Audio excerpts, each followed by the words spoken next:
नमस्ते सर। नमस्ते। पूना से रानी भोसले, बूथ समिति प्रमुख और कॉरपोरेटर भी हूँ। सर, हम सबने आपको कुंभ के सफाई कर्मचारियों के पैरों को धोते हुए देखा और पूरा परिवार भावुक हो गया। सर, हमें ये दिक्कत है कि अपनी सरकार इतना अच्छा काम कर रही है, तो ये सब हम कैसे याद रखें, हम भूल जाते हैं। और कार्यकर्ता भी लोगों को ये कैसे समझाए, जैसे पंतप्रधान किसान योजना है, आर्थिक निकष पे जो आरक्षण लागू हुआ है, 5 लाख टैक्स पर जो फ्री आपने किया है, और सबसे ऐतिहासिक अब जो निर्णय लिया है कि पाकिस्तान में एयर स्ट्राइक। सर, ये अगर दूसरी सरकार होती तो 2 दशकों तक ये नहीं कर पाती थी। तो ये सब आप सर इतने जल्दी कैसे कर पाते हैं, बस यही पूछना है। सबसे पहले तो आपने कुंभ मेले को याद किया और कुंभ मेला इस बार, आप बैठिए, रानी जी बैठिए। इस बार पूरी दुनिया में कुंभ मेले की एक चर्चा हो रही है स्वच्छता के संबंध में। तो मैं कुंभ में स्नान करने गया था तो मेरा मन कर गया कि जिन सफाई कामदारों ने,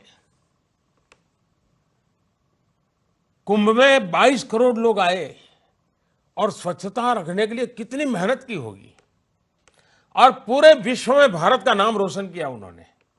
और उसी भावना के तहत मेरा मन कर गया कि मैं भी उनके पैर धो करके उनका सम्मान करूं। अगर आपके परिवार ने टीवी पर देखा तो आप भावुक हो गए, मेरे लिए भी ये बहुत ही भावुक पल था। लेकिन जब कुछ लोग कहते हैं कि राजनीति है, टिकना है, फलाना है, तो वो मुझे जानते नहीं है। मैं आज पहली बार आपको बताता हूं, जब मैं मुख्यमंत्री बना गुजरात में, तो मुख्यमंत्री निवास स्थान में मुझे रहने के लिए जाना था।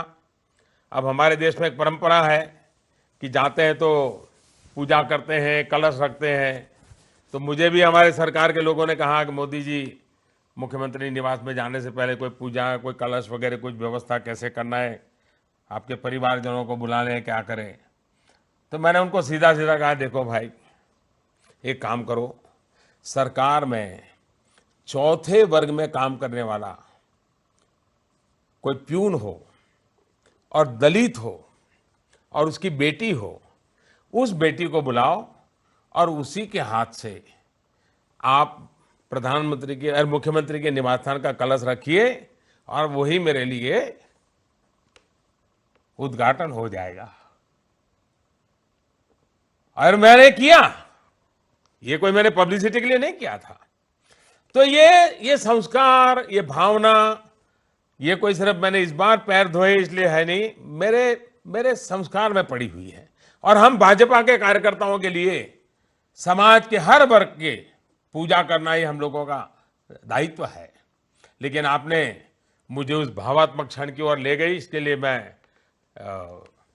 मेरे मन को भी छू गया। आपके परिवार ने इस बात को नोटिस किया, मैं उनका आभार व्यक्त करता हूं। देखिए, आपने जो सवाल पूछा है, एक प्रकार से मैं समझ नहीं पा रहा हूं कि आपके सवाल से मैं खुश हूं कि दुखी हूं। मैं सोच ही नहीं पा रहा हूं। क्योंकि खुश इसलिए कि हमारी सरकार ने इतना काम किया कि आपके लिए उन्हें याद रखना आसान नहीं रहा। दुखी इसलिए कि अगर आप ही योजनाओं को याद नहीं रखेंगे तो फिर हर घर अभियान कौन पहुंचाएगा। वैसे ये सवाल आपने महत्वपूर्ण पूछा है रानी जी। जब हमने इतना काम किया है तो उसे जनता तक सही तरीके से पहुंचाना भी हमारा दायित्व है। इसके लिए एक अच्छा उपाय ये हो सकता है कि हम अपनी उपलब्धियों और योजनाओं को अलग अलग तरह से क्लब करें और उन्हें इंटरेस्टिंग तरीके से बताएं। सबसे पहले आप सभी योजनाओं का चार्ट बना लें, फिर उसे कई प्रकार से बांट सकते हैं। जैसे एक तरीका यह हो सकता है कि योजनाओं की 1 से लेकर 100 तक की लिस्ट बना लें। एक और तरीका यह हो सकता है कि A to Z अल्फाबेट के अनुसार योजनाओं की सूची बना लें। जैसे ए से आयुष्मान भारत, बी से बेटी बचाओ बेटी पढ़ाओ। ऐसा करते हुए योजनाओं को अल्फाबेटिकल चार्ट बना सकते हैं ताकि उन्हें आप आसानी से बता सकें। यही नहीं, योजनाओं के नाम पर गीत या कविता भी आप रचना कर सकते हैं। इसके अलावा किसानों के लिए किए गए काम, दलितों के लिए किए गए काम, आदिवासियों के लिए किए गए काम, बहनों के लिए किए गए काम, यानी समाज के भिन्न भिन्न तबके के लिए, गांव के लिए किया हुआ काम, शहर के लिए किया हुआ काम। मुझे लगता है कि लोगों तक अपनी बात पहुंचाने का ये सबसे बड़ा आसान और सहज तरीका होगा। अगर आपने इन तरीकों को आजमाया तो आपका आत्मविश्वास बढ़ेगा। साथ ही जब आप जनता जनार्दन के बीच पहुंचेंगे तो आप उनके परेशानियों को चुटकी में हल कर पाएंगे। आपने जो काम पिछले 2 महीनों में गिनाए, ये भले ही आपको लग रहा है कि ये सब 2 महीनों में हुआ है, लेकिन मैं आपको बताना चाहूंगा कि ये सारी चीजों की नींव पिछले 5 सालों में कोई समय ऐसा नहीं है कि उसको हमने आगे न बढ़ाया हो। 5 वर्षों में हमने जो मेहनत की है उसका तो ये सिर्फ एक ट्रेलर है। ये ट्रेलर दर्शाता है कि हमारी मेहनत सॉलिड थी, हमारा परिश्रम सही दिशा में था और लोक कल्याण के लिए हमारी प्रतिबद्धता सर्वोपरि थी। 5 साल के भीतर जब हम ये सब कर पाए हैं तो आप सोचिए, जब हमें अगली बार सेवा करने का मौका मिलेगा तो हम देशवासियों के लिए और क्या क्या कर सकते हैं। लेकिन मैं अपनी बात एक कविता की कुछ पंक्तियों से आज पूरी करना चाहता हूं। उस कविता में आज आपको सुनाना चाहता हूं। थोड़ा समय लूंगा लेकिन सुनिए। बरसों से था घना अंधेरा, बरसों से था घना अंधेरा, अब जाके भोर दिखी है। उन्नति की हवा चली है, उम्मीदों की धूप खिली है।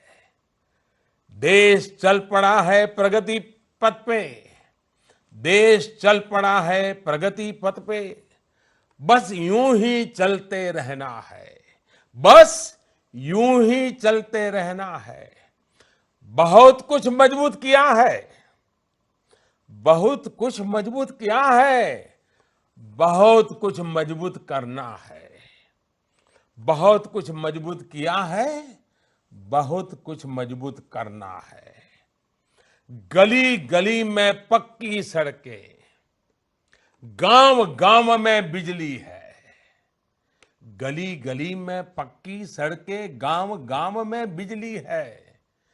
घर घर में है गैस का चूल्हा और युवा अपने जोश में है। घर घर में है गैस का चूल्हा और युवा अपने जोश में है। देश ने करवट बदली है, देश ने करवट बदली है, ये तो बस अंगड़ाई है, आगे और चढ़ाई है। प्रगति का दौर है, प्रगति का दौर है, ना रुकना है ना थकना है। अभी हुई है साफ सफाई, अभी हुई है साफ सफाई, अभी तो और गति बढ़ाना है। बहुत कुछ मजबूत किया है, बहुत कुछ मजबूत करना है। तो आओ अब ये ठान लें, ये बात गांठ बांध ले। बड़ी मुश्किल से घूमा है प्रगति का पहिया, बड़ी मुश्किल से घूमा है प्रगति का पहिया। प्रगति से इस पहिए को अब रुकने नहीं देंगे। बहुत कुछ मजबूत किया है, बहुत कुछ मजबूत करना है।